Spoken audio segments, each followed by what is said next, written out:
All right, so we're on the AS website. We're gonna be looking at the introduction to anatomy and physiology. I sent a message out on Remind and also on Schoology, email last night. If you haven't done so, you need to make sure that you bring a paper folder or could be plastic, however it needs pockets and prongs in it. Something like this. Wait myself. It needs something like this. You know, something like this. It does not need to be any other classes because periodically it will be in my possession because it's things in there I'm gonna have to be graded, so it don't need to be belong, anybody else's stuff in it. So it needs to be solely for this class. So make sure you have one, preferably ASAP. There's probably I don't know how much they are, 25 cents, 50 cents maybe, I don't know, but we'll talk about that later. Have you ever wondered how a clock works? A clock is a complex machine that has many separate moving parts. All of the parts have to function harmoniously in order for the clock to provide the right time. Similar to a clock, the human body relies on a number of separate parts, working together in order to run well. If one part is not functioning properly, the other parts can be negatively affected.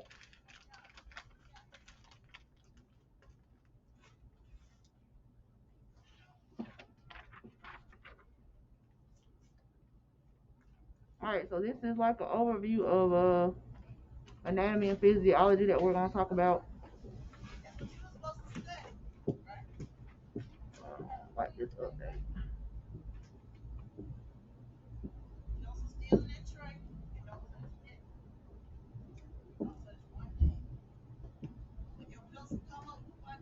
Have you ever encountered a so called professional who had absolutely no idea what they were talking about? If you have, then you know it can be terribly frustrating when the person helping you is not knowledgeable in your area of need. In this lesson, you will determine the reasons anatomy and physiology are important to healthcare workers.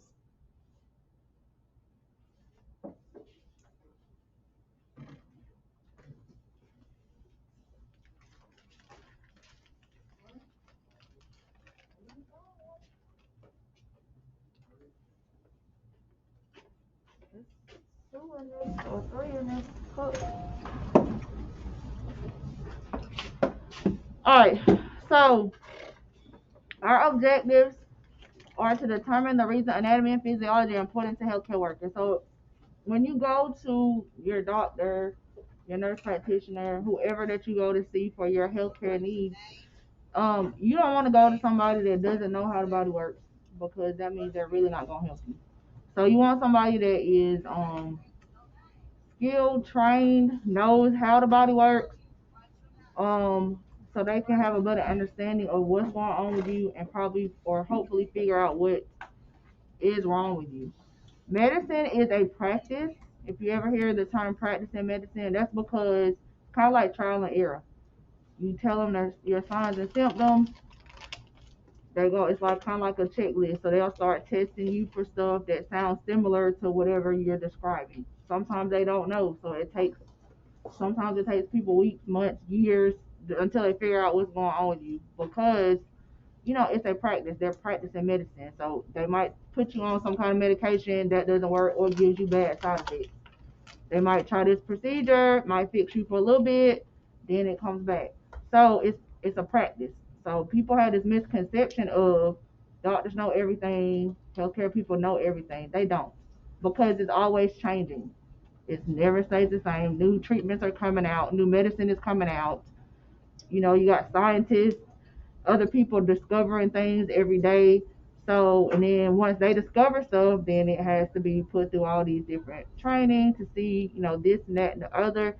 So it's a practice. So it's not always just like black and white, cut and dry. Um, so you need to go to somebody that knows what they're doing.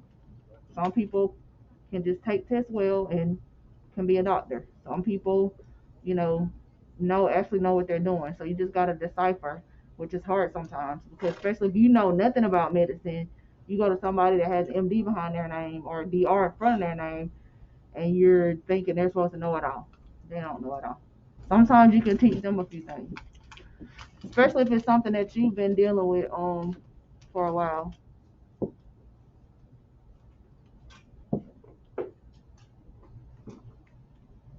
Take a look at all of the plants and animals here on the screen.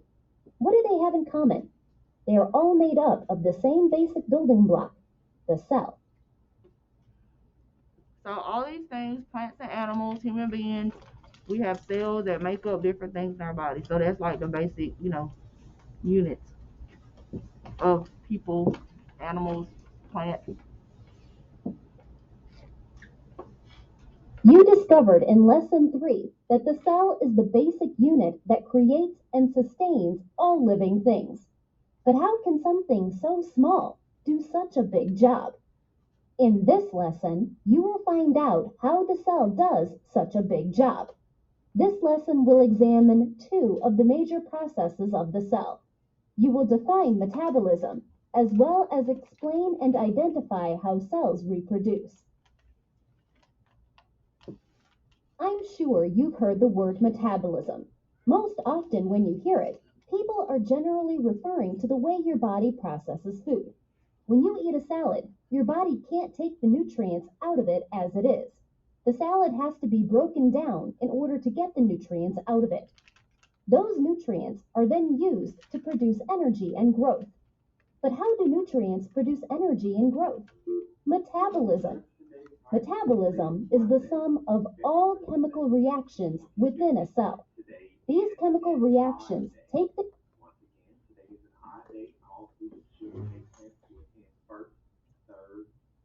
and seventh period courses. At this time, all students should be in their first period course. This week is also National School Counseling Week. The theme for National School Counseling Week is Better Together. Today is Monday Matchup. JV counselors are dressed in school uniforms, and we will flood social media to promote that we are better together. Individual counseling and advisement sessions are available. Students, if you need any assistance from your counselors on today, please feel free to email Ms. Skipper for grade 11, Ms. Martin for grade 10, and Mr. Hillary for grade 12. Students who are in the ninth grade, last name A through H, should contact Mr. Hillary, I through O, Ms. Martin, and P through V, Ms. Skipper. Today is day 7 of our 28-day African American Black History Month celebration. The quote for today is, one of the lessons that I grew up was to always stay true to yourself and never let what somebody else says distract you from your goals. And so when I hear about negative and false attacks, I really don't invest any energy in them because I know who I am. That quote was given by Michelle Obama. Madam C.J. Walker was the first African American woman to become a self-made millionaire. Madam C.J. Walker revolutionized the hair care industry with the plethora of products she created for black hair, including products and tools to straighten kinky hair. Thanks to her creation, she became the first African American woman to become a self-made millionaire, and Octavia Spencer played in her Netflix drama Self-Made about Madam C.J. Walker's amazing life. This Friday, we are asking all members of the Jefferson Davis High School community to wear their HBCU t-shirts. That's correct. We want all members of the Jefferson Davis High School community to wear your historically black college and university t-shirt to show that we are united at Black History Month at JD. We hope that each and every one of you have a magnificent Monday and a friendly reminder to our students who have just made it into the school. Today is an odd day and students should make plans to attend first, third, fifth, and seventh period courses. We are also asking that the winner of Friday's trivia, Frederick Ladonna, please report to the activities office to receive your reward. nutrients and turns them into what the body needs. Metabolism consists of 2 processes that are opposite each other. Click each button to view more information about each process. Anabolism involves the building up of complex substances from simpler ones, and this process requires energy. The process of anabolism helps to produce growth in organs and tissues.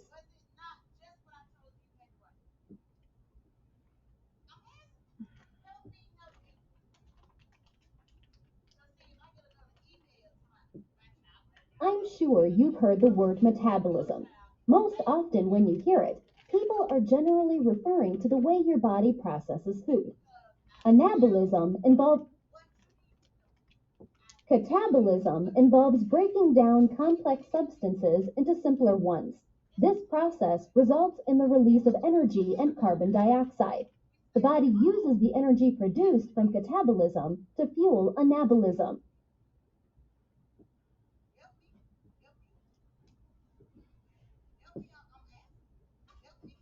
Alright, so metabolism is the sum of what chemical reactions within a cell?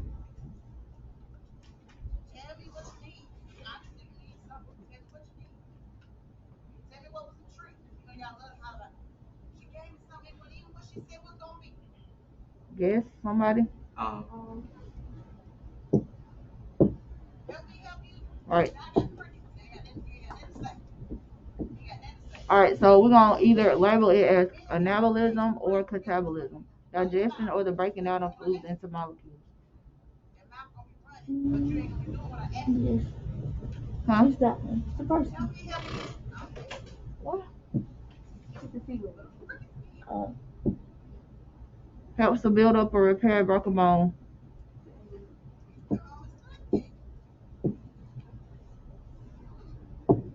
Did you realize your skin cells only live for 2 or 3 weeks? Most cells don't live forever. In addition to growth or replacement, cells also need maintenance, and sometimes they even need to be repaired. For all of these processes to take place, cells must be reproduced. There are 2 methods the body uses to reproduce cells. Click each method of cell reproduction to view more information. Alright, so you have cells in our body that we already know that sometimes they're supposed to grow, they're supposed to die off, and then they're replaced. Sometimes that doesn't happen. Sometimes you have overgrowth of cells, which can indicate like disease, disorder, stuff like that.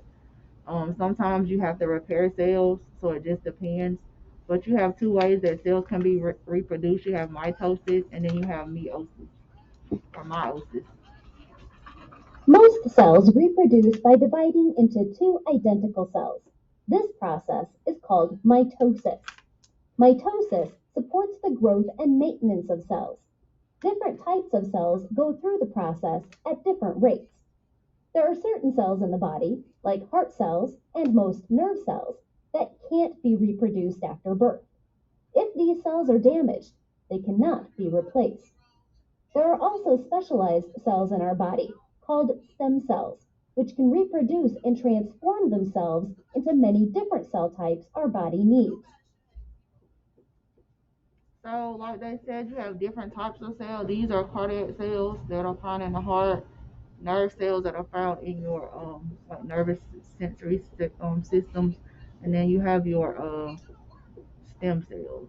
And stem cells are things that they or cells that they can use for like people that have different diseases like cancer. It just depends on what disease it is or what type of disorder it is that they might can use stem cells to try to treat it. Before mitosis can occur, a cell goes through a period called interphase. Cells spend most of their time in this phase. Though it's often called the resting state because it's not actively dividing, there are still a lot of important changes going on. During interphase, a cell stores energy and gets ready to split. A copy of each chromosome is made. The 2 strands of the copied chromosome are called chromatids. The chromatids are joined together by a small structure called the centromere. The 2 centrioles are located in a region called the centrosome. Alright, so it has different phases that it goes through. One phase is interphase. Um, if you decide to go to college, further your career, anything medicine related, these are things that you'll have to learn. Biology, anatomy, physiology, especially like nursing, um, medicine. Like if you want to be a doctor, these are although it might not necessarily be like your specialty, but you still have that. It's kind of like prerequisites of things that you have to learn. So When I went to UAB, I had to know about all this stuff. Nursing has to know about all this stuff because our classes are similar. Nursing and respiratory, when I was in school, it's just once we get into our actual programs, when they actually start going to respiratory school, when I actually started going to respiratory school, or when nurses start going to nursing school, is when it switched. But the beginning is we all took the same classes, prerequisites, biology, pathophysiology, all those things. So just know if that's something y'all are trying to do, those are some of the classes that you're going to have to take that has that stuff in it.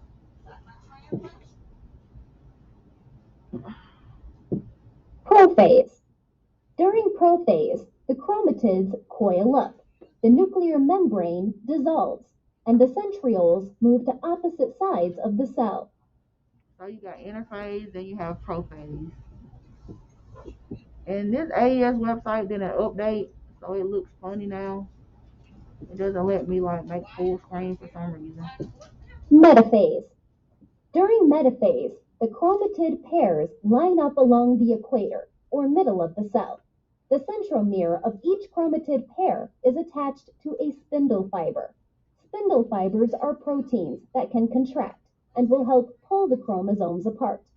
The centromeres separate during this stage. Anaphase. Now that the centromeres have separated, each chromatid is considered a separate chromosome. The spindle fibers contract and pull each chromosome pair away from each other toward opposite ends or poles of the cell. So when you start out, each human cell has 46 chromosomes. Um, when you have more chromosomes or when you have missing chromosomes, so you don't have your 46, you have either too many or too less.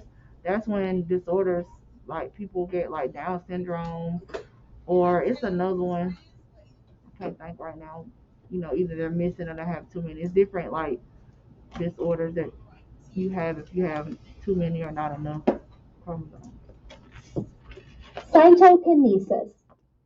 Cytokinesis is the final stage of mitosis, where the original or parent cell is pinched into two new identical or daughter cells.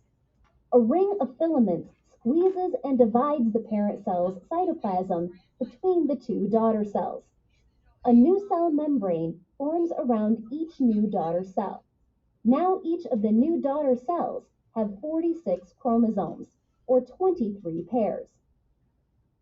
So you have two, and they have 46 chromosomes or 23 pairs of chromosomes. Let's review the steps of mitosis. 1. Interphase. 2.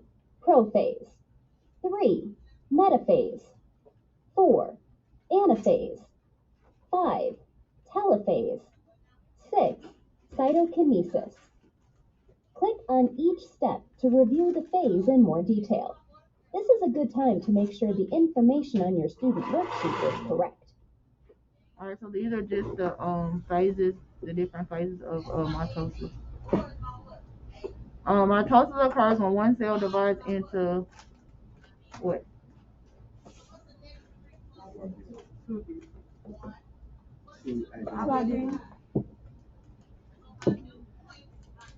Two identical cells is mitosis.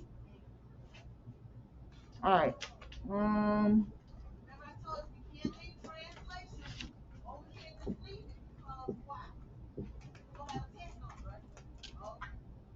All right, so we're gonna put each step hopefully in the correct. What's cytokinesis?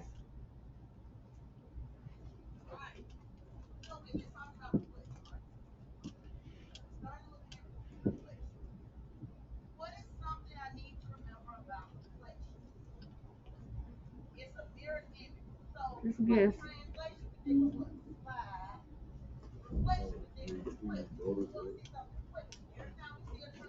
To what?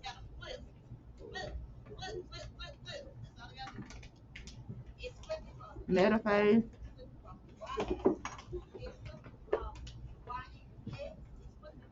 Telophase.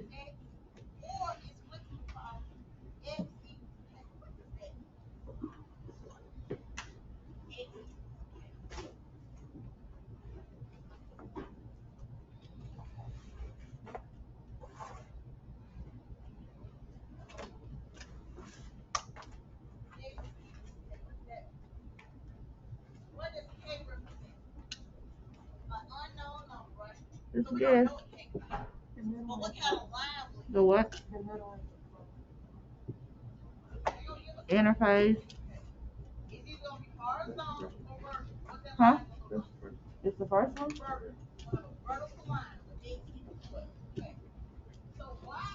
Okay. We got cytokinesis and prophase.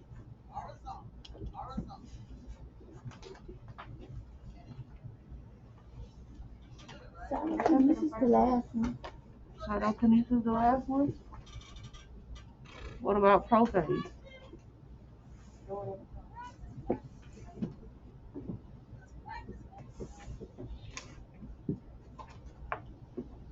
Anaphase. This one?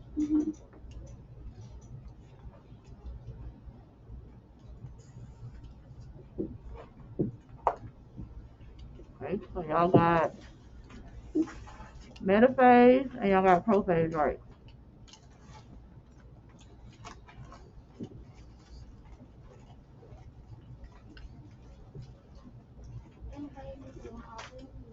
Hmm? Anaphase is this one?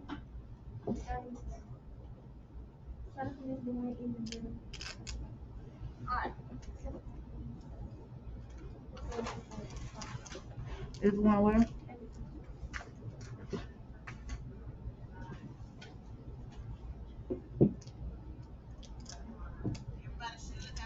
Oh, you got metaphase, prophase, and anaphase.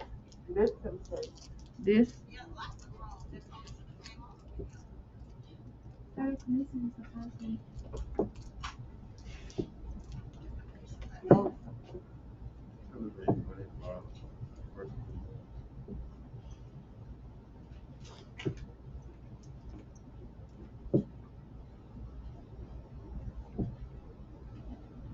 All right, now we're gonna look at me. Have you ever thought about how you received genetic material from both your parents?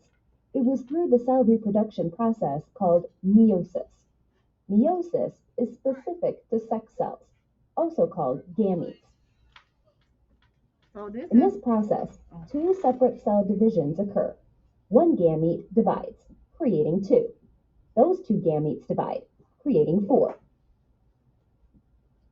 so this is how you get your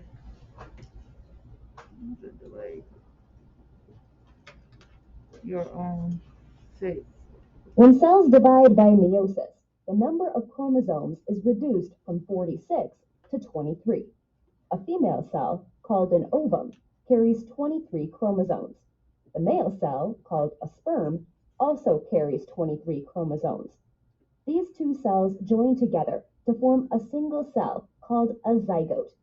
A zygote has 46 chromosomes, arranged in chromosome pairs, 23 from the ovum and 23 from the sperm.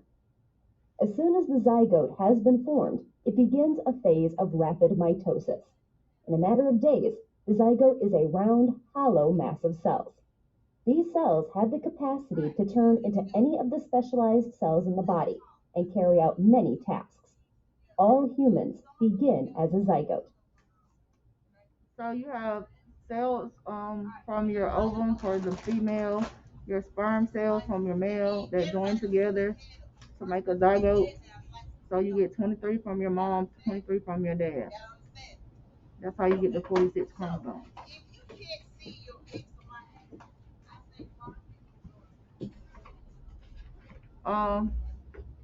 Meiosis is specific to what type of cells? This announcement, teachers and students. Teachers, this is a reminder that COVID testing is available today. This morning, 7:01. If you would like to get tested for COVID, that's in the trailer, 7:01. Thank you. All right, so it's specific to gametes. Gametes are your sex cells, your ovum, and your sperm are called gametes. During meiosis, one gamete divides, creating how many cells? Huh? 2 cells. These cells divide, creating 4 cells.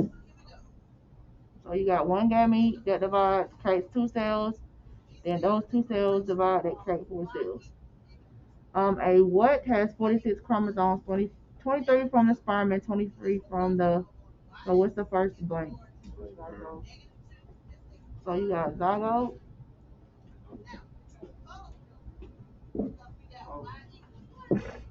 Alright. In this lesson, you defined metabolism. In addition, you explained and identified cell reproduction.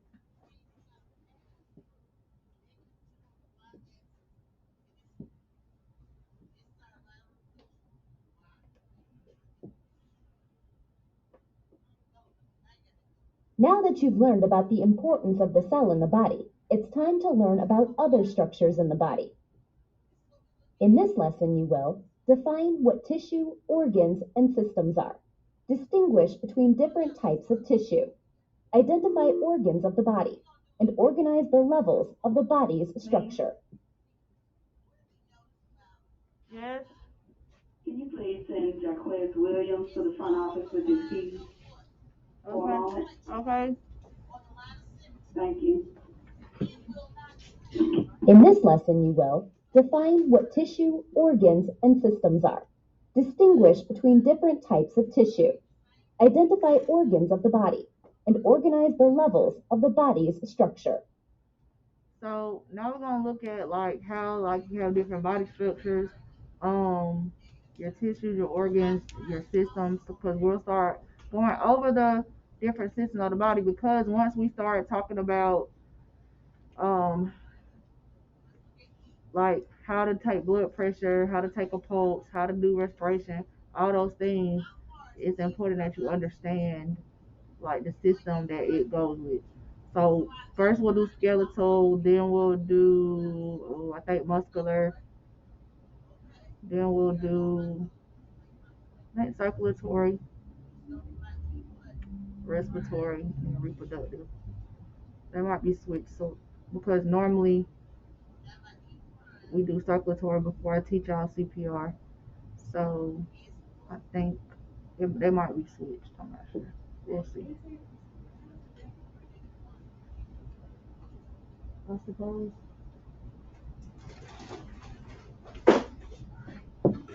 As we mentioned earlier, the human body has 6 levels of structural organization.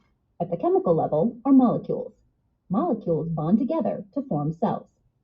Cells differ in shape, size, and function, even though they mostly have the same basic parts. No matter the shape, size, or function, cells remain the building blocks for the rest of the structures in the body. Cells with similar structure and function can join together to create tissue. Tissue joins together to create organs, and organs group together to form organ systems that work together to perform a specific job in the body. All the systems function together to make up the total organism. Since you've already learned about molecules and cells, explore the remaining structures for more information. So when you're looking at body structures and systems and organisms and all that stuff, so you have molecules that make cells that turn into tissue, that turn to organs, that turn into a whole organ system, that turn into an organism. So they all kind of build upon each other. Tissue is formed when cells of the same type join to perform a common task. There are 4 major groups of tissue. Click each group to view more information. Nervous tissue carries messages throughout the body to direct its activities. Neurons establish an electrical communication system within the body. So these are your this is your nervous. Your nervous tissue has to do with like your sensory, your nerves. This is what a nerve cell looks like.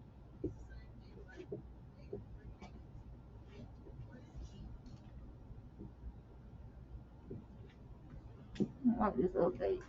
Can't see nothing. Epithelial tissue covers internal and external body structures and forms glands.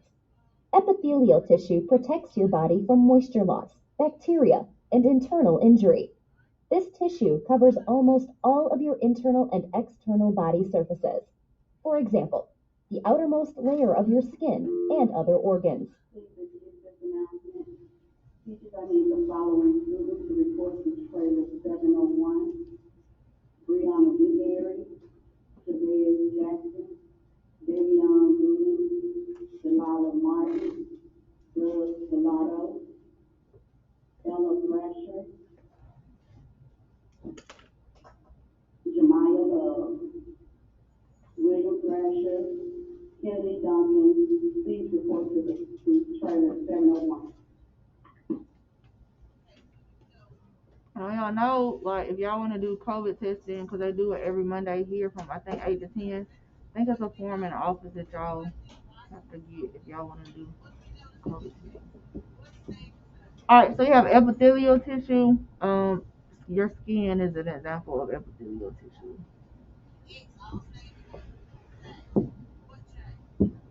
Muscle tissue contracts to support either voluntary or involuntary movement in the body.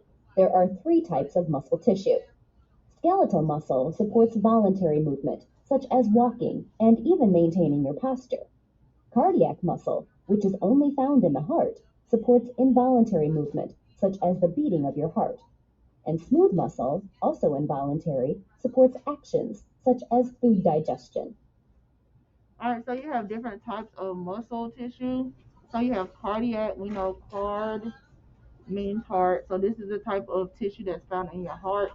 So your heart is a muscle that contracts. So when your heart beats, it's contracting. It contracts and then it relaxes. So that's the type of tissue that's found in there. So that's involuntary because your heart beats on its own. You don't tell it to beat. You don't make it beat. It just beats on its own. So that's what it means by involuntary. Then you have like your skeletal muscle, which is voluntary. So your brain reacts with your skeletal, like your muscles and your bones and stuff for like this. So you can like, you don't think you're telling your body to do things, but your brain is what's doing it. So that's voluntary. And then smooth muscle, like this is like your digestive system. So once you eat food and it goes down your esophagus into your stomach, and then it starts breaking down and going like through your colon, intestines, and all that stuff. So that's involuntary. So you're not telling it to do that. That's just like what it does. So that's why it's involuntary tissue.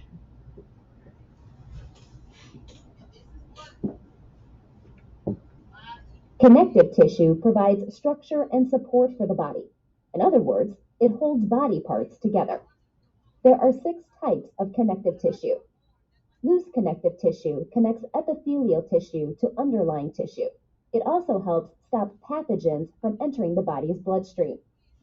Fibrous connective tissue is strong, dense tissue that is used to connect muscle to bone and bone to bone. Adipose tissue, also called fat tissue, serves as an energy stockpile, padding, and thermal insulation for the body. Cartilage, used as a physical shock absorber and reduces friction. The flexible part of your ear and the tip of your nose contain cartilage. Bone provides support and protection, as well as allowing the body to move. Blood serves as the transportation mechanism for important chemicals in the body.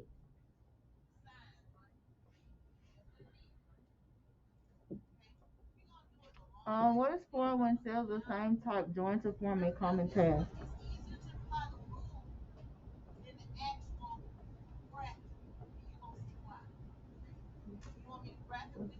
Hmm?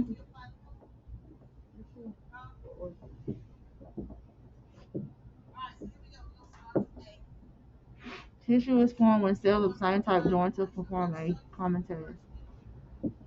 Okay. What about this one? It's found in the skin. Huh? Alright, epithelial carries messages throughout the body to direct its activities. Um, Contracts to allow the body to move.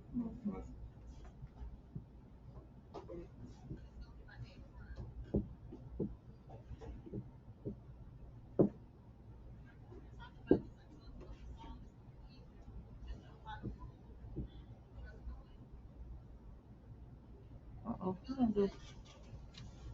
Oh, sorry. Identify the types. So what type is that? This one.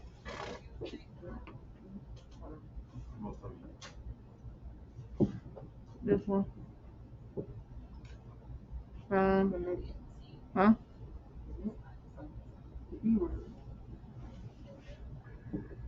And then this one.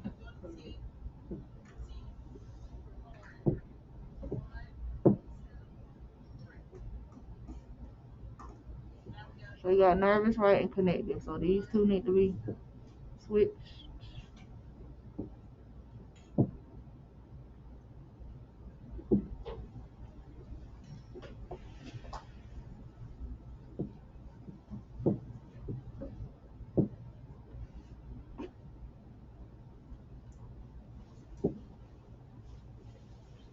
An organ is formed when groups of tissue work together to perform a specific function. Mouse over these familiar organs to learn what function they perform. So your body has different organs. You have your brain, controls your body and houses your mind.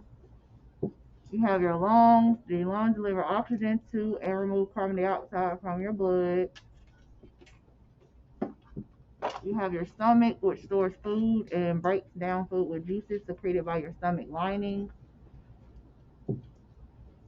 Your kidneys make urine from waste products and excess water found in the body, or found in your blood. Sorry. Groups of tissues that work together to perform a special function form a what? Organ.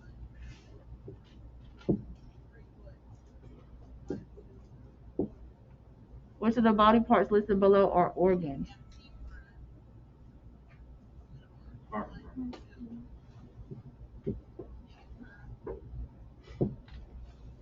Right.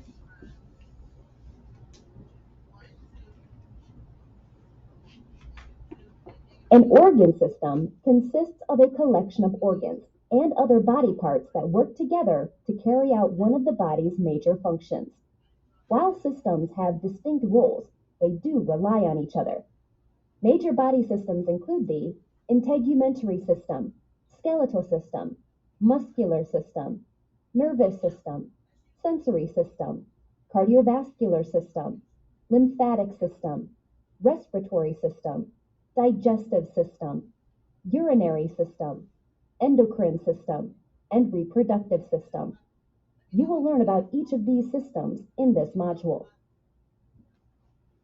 So we don't go over, in this class we don't go over all of them. We do go over some of them, like reproductive, circulatory or cardiovascular, skeletal, muscular, respiratory. I think those are the ones we're gonna go over. An organ system is a collection of organs and other body parts that work together to carry out one of the body's major functions.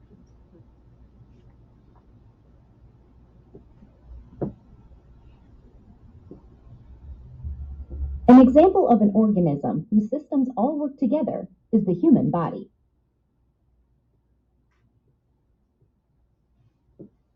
The levels of body structures on the left are all mixed up. Rearrange the items by placing them in the correct position on the right. Alright, so what's the most simple? Alright, what comes next?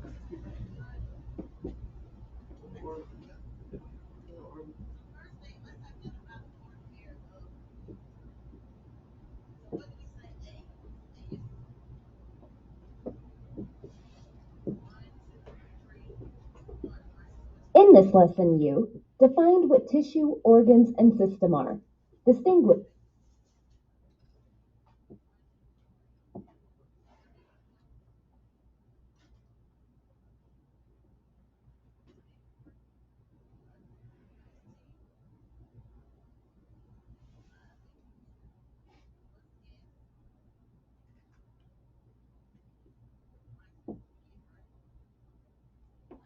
Your body is built to automatically protect itself against unpleasant conditions and illness.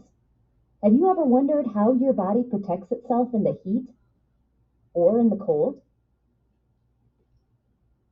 Have you ever been around others who were sick, but you managed to stay well?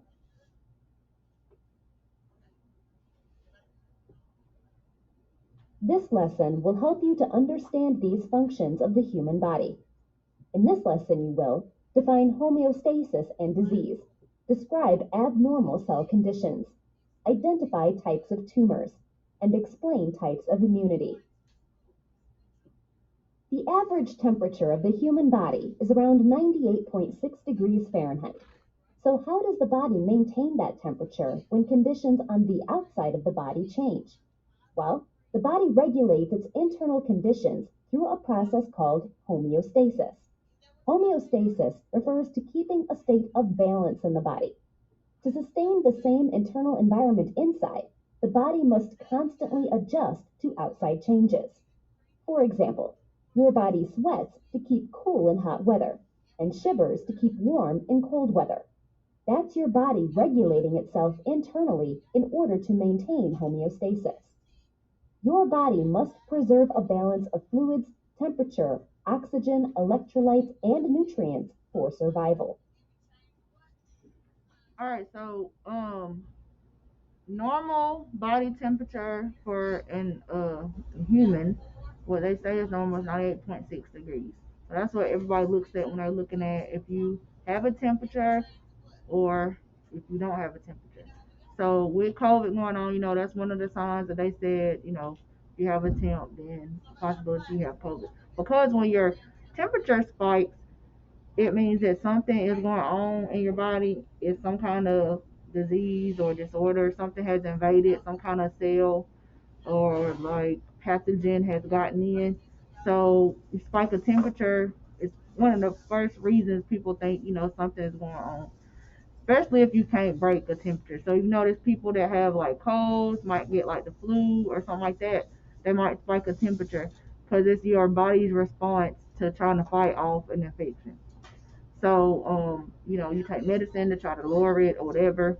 But so that's the thing with like viruses, like, a cold is a virus, flu can be a virus, COVID is a virus. So when you take medicine, because when it first came out, people didn't really know anything about COVID for real. Wasn't really medicine. Heard people saying, "Oh, they didn't give me anything." It's a virus. It's not medicine for a virus that you can take. What you're taking medicine for is to treat the symptoms. So they might tell you to take Mucinex. They might tell you to take Tylenol. You're just treating your symptoms because no matter what virus you got, it has to run its course. So taking medicine is not gonna make it go away. It's just gonna help you. Maybe your head won't hurt. Maybe you won't have a temperature. Maybe your body won't hurt. You're just taking medicine to try to alleviate those symptoms. So it's not fixing the virus. It's just helping with the symptoms until the virus goes away. So that's why they tell you to quarantine for however many days, and I changed it 35 times at this point, or however many days it is now. I think it depends on your vaccination status, but you're treating the symptoms. So that's what you're doing, and you want to keep some type of balance in your body. So that's what homeostasis is. In order to create homeostasis, the systems of the body must all work together. This is called interdependence. Interdependence means that even though each system has a unique function, it must work together with other systems in order to support human life. Click each diagram to find out what systems are working together. The cardiovascular system works with the respiratory and digestive systems to supply oxygen and nutrients from outside sources to the cells in the body. So people always talk about cardiovascular and respiratory. They work together. They do. Also, in addition to that, you have the digestive system that works as well together with those two.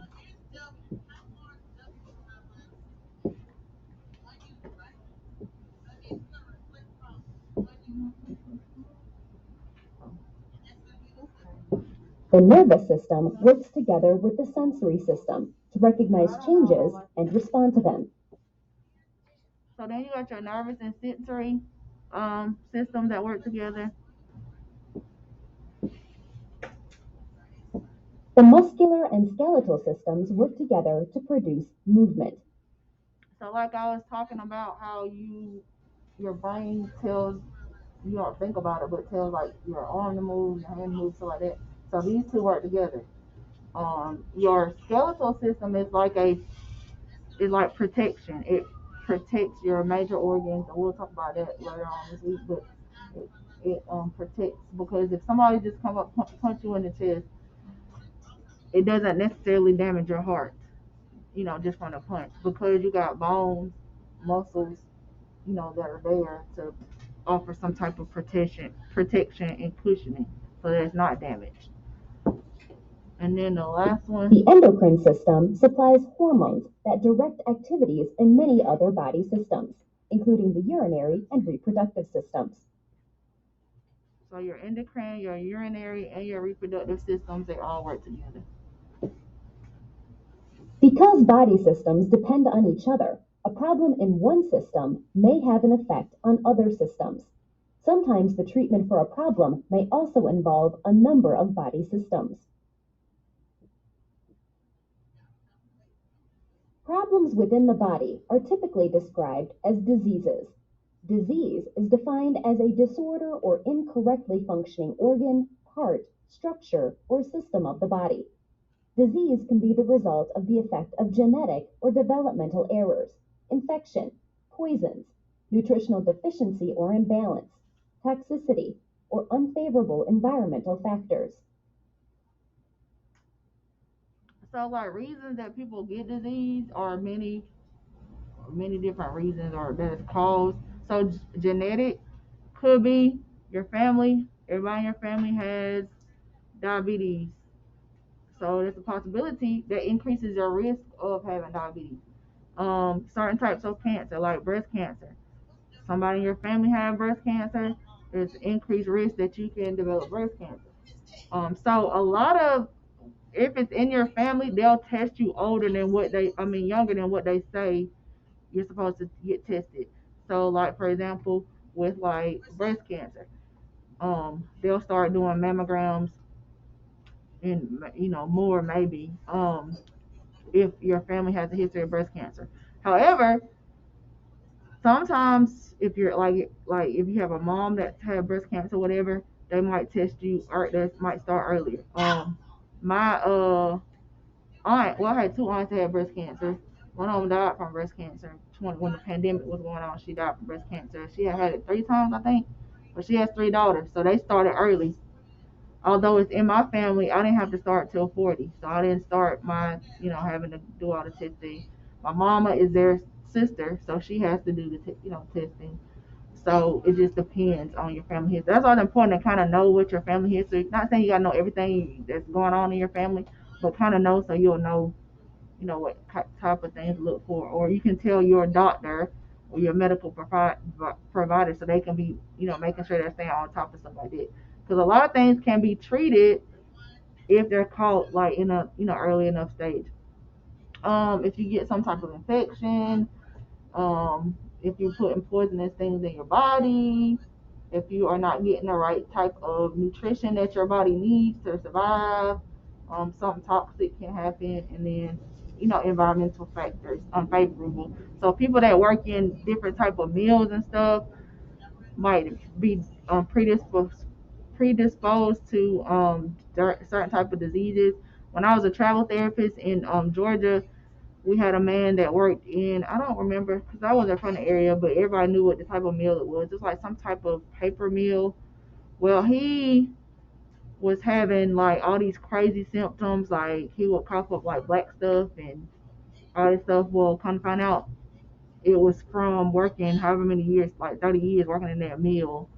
And because you work places sometimes and um you come in contact with different things like different smells, different chemicals that you got to be careful of when you work in the hospital, especially if you work in x-ray or with x-ray. You got to be careful because you're getting that, x-ray over time. Too much x-ray can be harmful. They say that messes with your reproductive organs and stuff. So you have to make sure that you are taking precautions. So like I didn't work in X-ray, not an X-ray technician, but I used to have to take patients to X-ray to get X-rays, to get MRIs, to get CTs if they couldn't breathe on their own. I had to go with them. So I had to make sure. I don't know if y'all ever seen the aprons, the lead aprons. They feel like a whole body that you got to put on. Well, it protects your like reproductive organs, your thyroid. You have to put all this stuff on to protect you from the rays from the X-ray machine. Let me see if I see a picture. I don't know what it's called. X-ray apron, I guess. I don't ever know what it is.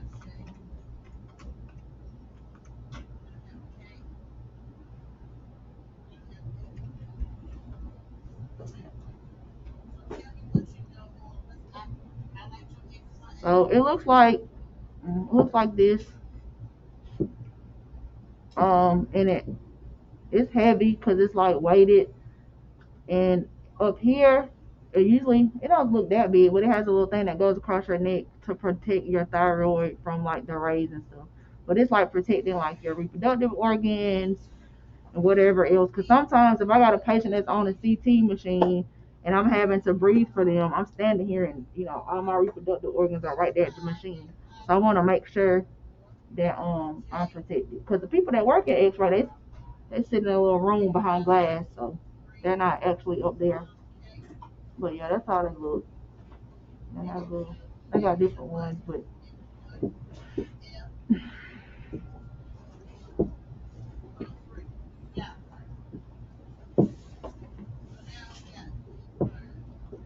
I don't like this thing. We identify disease and illness by signs and symptoms. Signs of disease are objective, so they can be observed or measured, like fever, high blood pressure, or a rash. Just as you can see a sign on a city street, you can see signs of a disease. Symptoms are subjective, meaning they can't be observed by another person, but a person that is ill experiences them. Symptoms are experienced by a person with disease, such as dizziness, pain, or blurry vision. So you have signs and symptoms of things. So working in healthcare, you have to be aware of signs and symptoms. Signs are actually things that can be measured. I can take your temperature and see that you have a fever. I can take your blood pressure to see if you have hyper or hypotension. I can take your pulse rate to see if it's increased, decreased, or if you flatline. I can take those things. Things I can't take are your symptoms. Those are things that you feel and that you have to tell me you feel. So you might be dizzy, you might hurt, you might what else they got on here? That's all they got. Yes, you might have blurry vision. Those are things I can't look at you and tell that's what you're having going on. You have to tell your provider that's what's happening. So those are your symptoms. Signs are things that I can see as your provider. Symptoms are things that you can feel, and you have to tell me that's what you're feeling. So that's why it's important when you go to a doctor, especially if you have something going on, you're telling them what your symptoms are. They'll usually ask you, so what kind of symptoms are you having? I can maybe look at you and tell you don't feel good, but I don't necessarily know like your stomach hurting or your neck is hurt. Like I don't know what's actually is hurting on you. I can look at you and be like, oh, you just don't feel good, but what's wrong? Like, what are those symptoms? But I can, so if you tell me your stomach is hurting, I might do an ultrasound of your stomach or an x-ray. I can take blood to see if any of your numbers are out of whack. So you have to tell them what's going on for your symptoms so they can know what type of tests or procedures that they might have to do.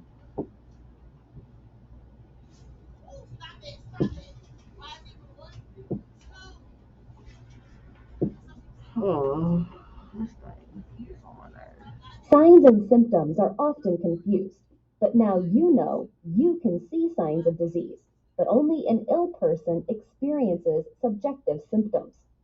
Diseases also negatively impact individuals, families, and society as a whole.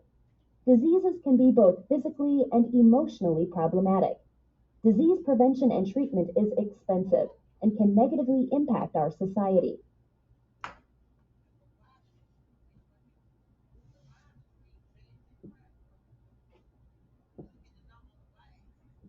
Keeping a state of balance in the body is known as what? Homeostasis.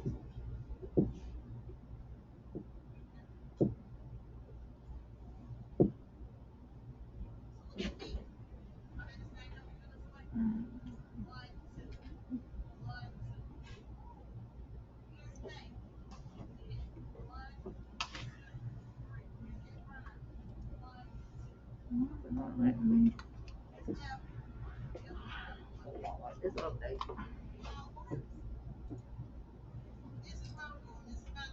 Body systems must work together in order to create homeostasis. This is called interoperability.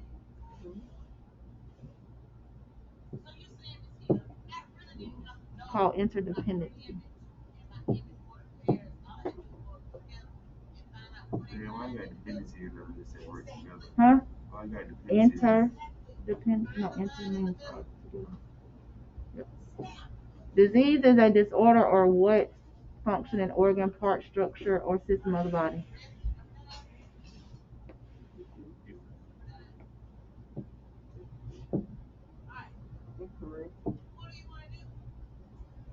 Yes.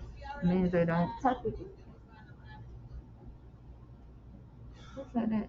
Oh, Okay. When body systems are not functioning properly and homeostasis is not being maintained, this can create problems with the cells in the body. For example, trauma from an injury can affect cells in the body. Decreased blood flow and lack of oxygen may cause cells to die. Bacteria and viruses may also lead to cell death. Injured cells, instead of dying, may follow abnormal patterns of growth. Some forms of abnormal cell growth include atrophy, a decrease in size of cells as a result of aging or disease; hyperplasia, an increase in the number of cells; metaplasia, cells being replaced by another type of cell; dysplasia, cells changing in shape or organization; and neoplasia, cells changing in structure with an uncontrolled growth pattern. What can create problems with cells in the body?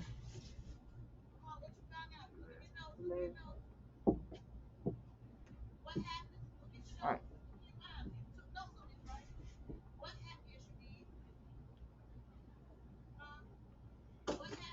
All right.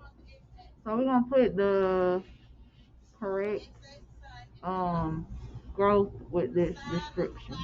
So what's an increase in the number of cells? What's something that means which prefix over there means more or increase? You're looking at just the beginning of the word. Hyper. All right. So I gave y'all one. Decrease in size of cells as a result of age or disease. Who?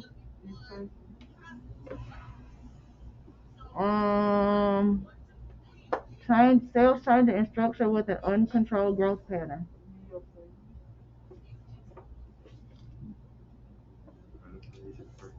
Huh? Is this one?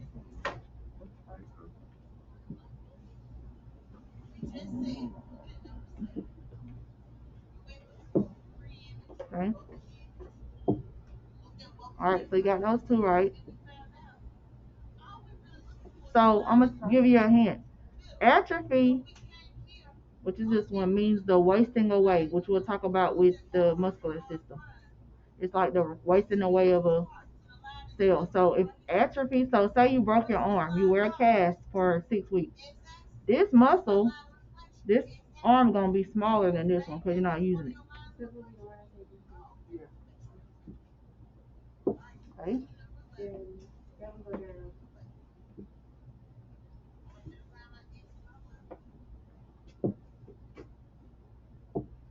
Another problem that may occur in the body with abnormal cell growth is tumors. When cells grow old, they should die and become replaced with new cells. Sometimes this process goes wrong. New cells form when your body does not need them, and old cells do not die when they should. When these extra cells form a mass, it is called a tumor or a neoplasm.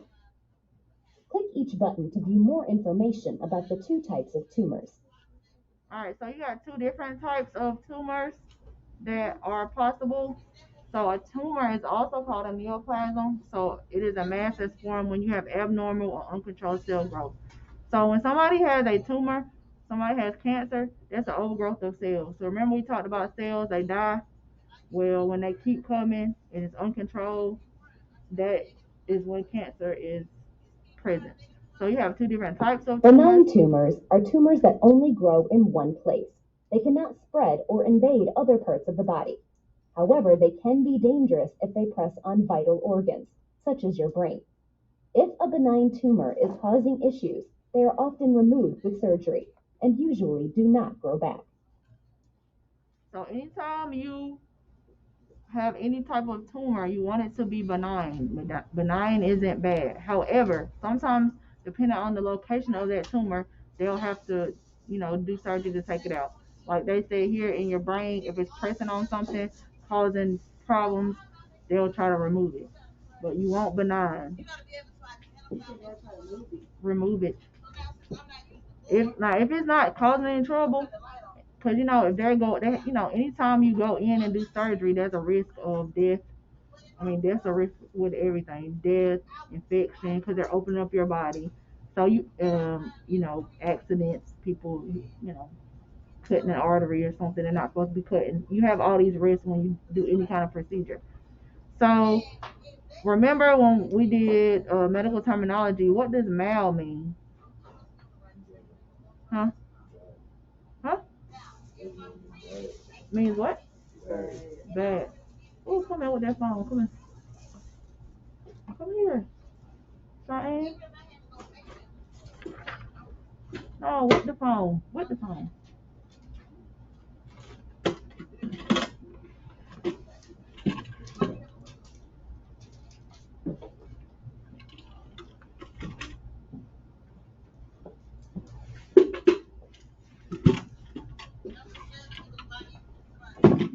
So mal means bad. Malignant tumors are also called cancer. This type of tumor crowds out healthy cells as it continues to grow. Nutrients are drawn away from other body tissues, which interferes with body functions. If the malignant tumors spread to other parts of the body, it is known as metastasis.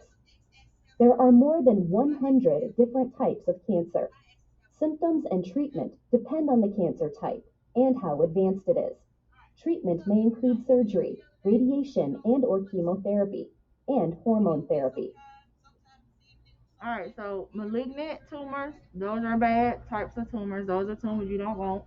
Um, so we know that these cells are growing too fast, growing too many. They don't die, so they're interrupting things. So metastasis.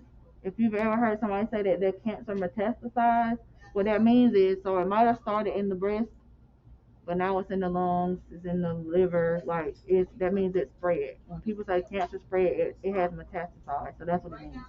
So I think with my aunt, the last time she got it, like it had spread to her lungs. She had to be on oxygen.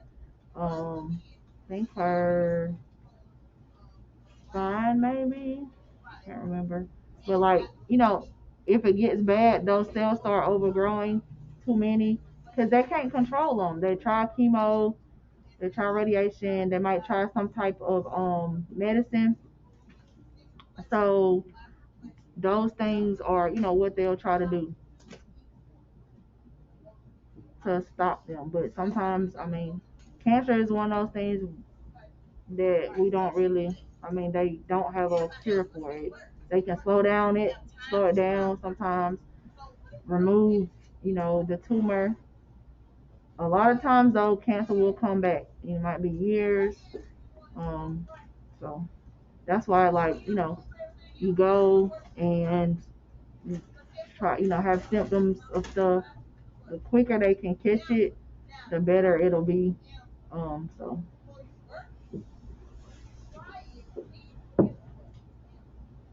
All right, so Lillian has a tumor in her lungs. It has metastasized and it's beginning to invade her liver. I will treat her with surgery, chemotherapy, and radiation. Which type is it? Malignant. All right. Neil has a tumor in his neck.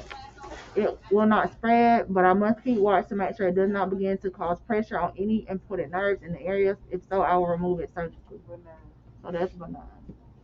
So if you have benign tumor, they probably won't touch it unless it's giving you trouble, it's causing, different problems.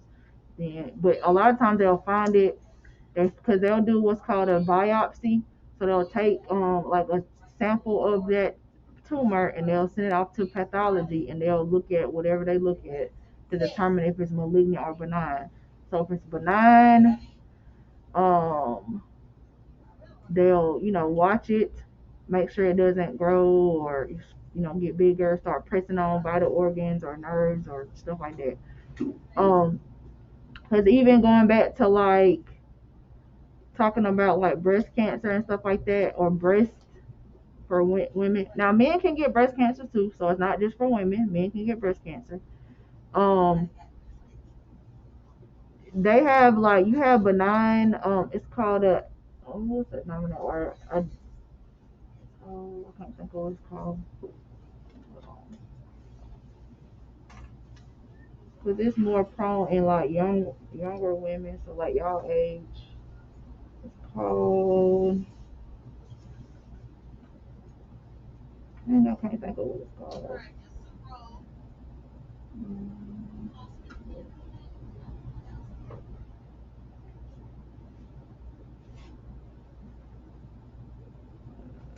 Oh, it's called a fibroadenoma. So a fibroadenoma is found in like your breast tissue, but it's benign. That's something that, like, if you ever heard people having like breast cysts, those are benign like growths in your uh breast tissue. So like when you have like mammograms, um, and younger women have what's called dense breast tissue. So there, when you look at their mammogram, it looks just white when you look at it because it's like an X-ray of your breast tissue. So it looks white. So sometimes they might have to do an ultrasound. Sometimes they might have to do an MRI to get a closer look to determine if it might be like just a cyst that's there and it's benign, meaning it's not bad. But sometimes they have to take a closer look. So the mammograms when they like smash your boobie between these two metal plates. It's not very comfortable. So that's something y'all have to look forward to.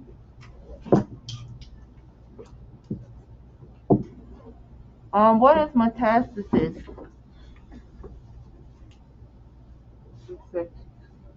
When malignant tumors spread to other parts of the body.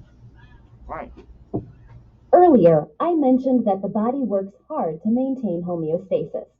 But what else, besides shivering and sweating, can the body do to keep itself balanced? Well, another way the body stays balanced is immunity. Immunity is the body's ability to resist invaders and diseases they cause. Like the tackle and guard in football, immunity protects cells by blocking any potential attackers. There are two types of immunity. Click each button to learn more. So that's like, people tell you to take your vitamin C, take your zinc, all those stuff, trying to build up, immunity in your body. Vitamin C is supposed to be like the gold standard. Natural immunity is the body's inborn resistance to disease. Different body systems work together to provide a series of defenses against invaders, such as viruses and bacteria. Natural immunity has two types of defenses, physical and chemical. With physical defenses, some parts of the body act as barriers to physically keep out pathogens. For example, your skin and cilia, short microscopic hair-like structures, perform this function. If pathogens do get into the body, some elements may be able to stop them chemically. For example, white blood cells and gastric juices will fight to break down invading pathogens. All right, so you have what's called natural immunity. That is what your body does to fight off like diseases. So You have like your skin. Skin is your protection, so it protects your body from different things. And then you have different chemicals in your body. Sure. Acquired immunity results when the body is exposed to an invader, but overcomes it. Upon the first exposure, the body creates a specific antibody to combat the pathogen. It then tries to make itself permanently resistant to the pathogen. Acquired immunity may be natural or artificial. Natural acquired immunity is caused by unintentional exposure. For example, people who get chickenpox and recover normally do not get them again. Artificial acquired immunity is caused by intentional exposure. For example, when a person is injected with a vaccine that contains a very mild form of the disease. In response, the body creates antibodies for the disease. This process is called immunization. Acquired immunity may also be passive or active. Passive acquired immunity is borrowing antibodies from another person or species, and it lasts a short time. For example, a person who has a poisonous snake bite must be given a dose of the antitoxin immediately.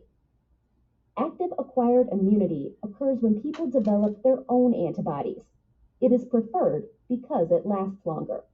For example, the body fights cancer by forming antibodies against the abnormal cells. All right, so your acquired immunity, you have natural, like if you had chickenpox, then you have that natural immunity against it. And then you have artificial vaccinations, like for example, the flu vaccine. They'll give you like a small strain of it. Now the COVID vaccine, they don't inject COVID. It's made up differently. But like for flu or whatever, because that was a big thing when the COVID vaccine came out. So when you get a flu shot, they're basically injecting you with flu. Like a small, yes. And that's why I was sick. But I get it. I've only gotten sick twice. It was required when I worked in the hospital. We had to have it. When my students go to clinical or internship, they have to have it. They don't make them. They don't make them get the COVID vaccine. Well, they can't go this year because of COVID. They haven't been in 2 years now, but because of COVID. But they wasn't gonna make them get the COVID one. But they do require that you have the flu. Now, at my job, when the flu vaccine, you either got it or you had to wear a mask all the time. And that's before we wore a mask like now. But, we only wore a mask in certain rooms. So people would, either they wear a mask or not. I think I got sick maybe once or twice from it. And then, like, if you get a snake bite, you have to take the, anti venom from, I don't know how they do anti venom, but it's from a snake. I don't know. To try to build up like some immunity.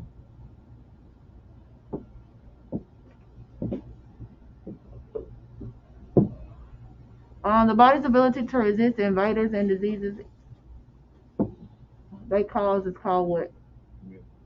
Immunity. So that's why it was like a big thing with COVID. They're like, we got to do herd immunity, meaning you got to build up the antibodies. But I mean, you got people dying, like they was literally dying. Body systems working together to combat pathogens is an example of which type of immunity?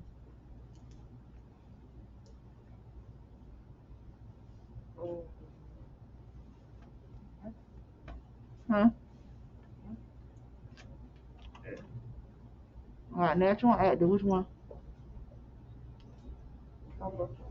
You said try both of them. Got natural. Injecting that person with the vaccine so the body will create antibodies for disease is an example of which type of immunity? Right, that's artificial. In this lesson, you defined homeostasis and disease, described Alright, so I'm gonna explain what y'all gonna be doing with your folders that you need to bring.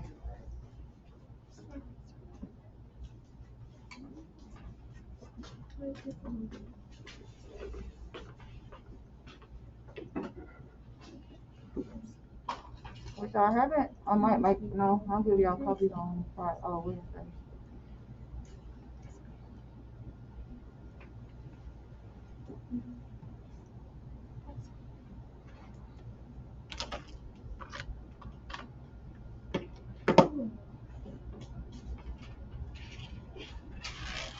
Alright, so it's gonna be something called the body system portfolio that y'all are gonna be working on for each system that we go over. So that's why I said you need to get your folder. It's similar to this. It has palms and pockets just for this, because you're gonna be putting the papers that I give you and your assignments in.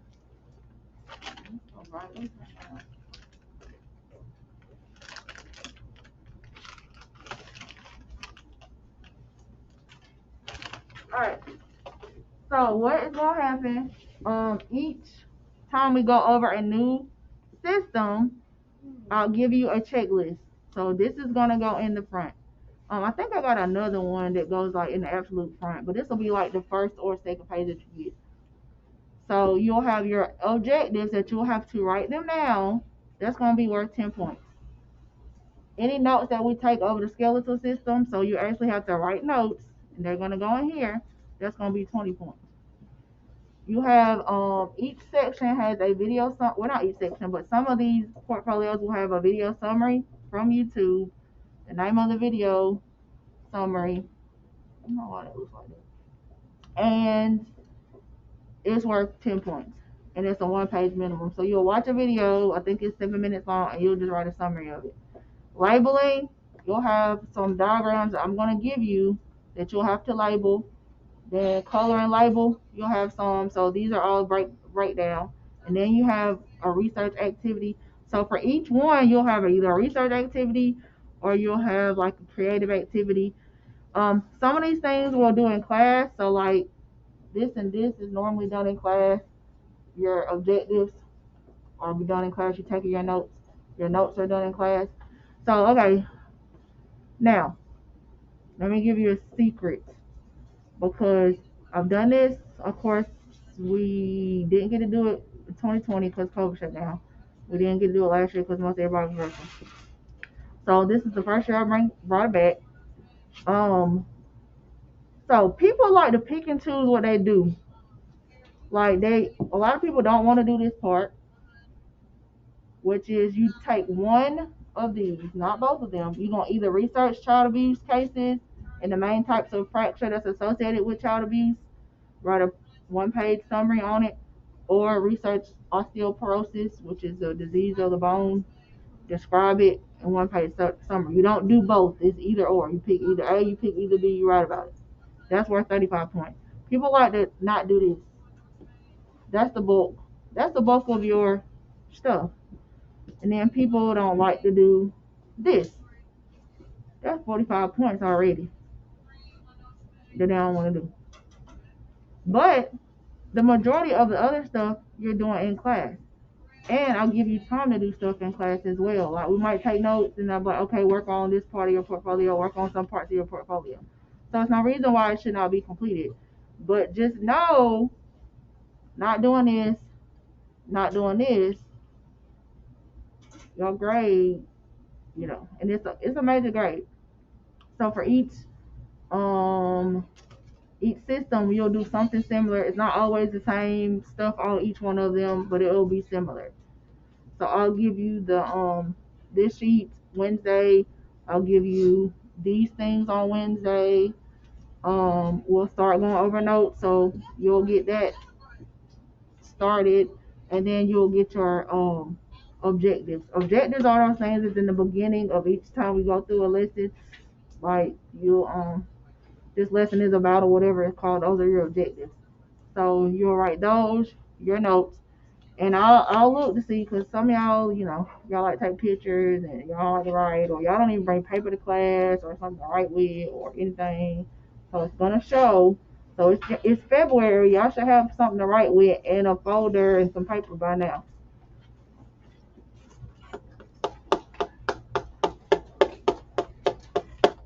Anybody got questions? Anybody? Huh? Because we starting Wednesday. So it'll be easier if y'all go ahead and just start putting it, because I'll have hole punches out for y'all to put. Oh, another thing.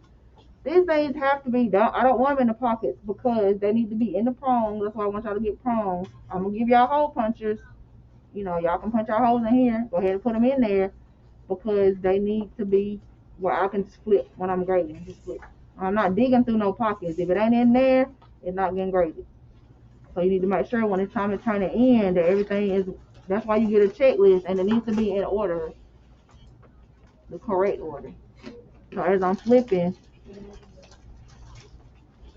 now too much with this color and label, I don't really care about the order, but like first thing I want to see is your objectives, and I want to see your notes like that. This part, as long as they're there, I don't really care about the order. You know, and this should be last. And then I'll always link, if you have a video summary, I'll link it on Schoology, so you can just click on it. If you don't, you know, I mean, y'all know how to work YouTube better than I do, but if you just can't find it, it's linked. I have it already posted, I just haven't published it yet, so it's in there, and I'll link it there, and you know, you can just click on there, watch it, write your summary. Anybody got questions? All right, so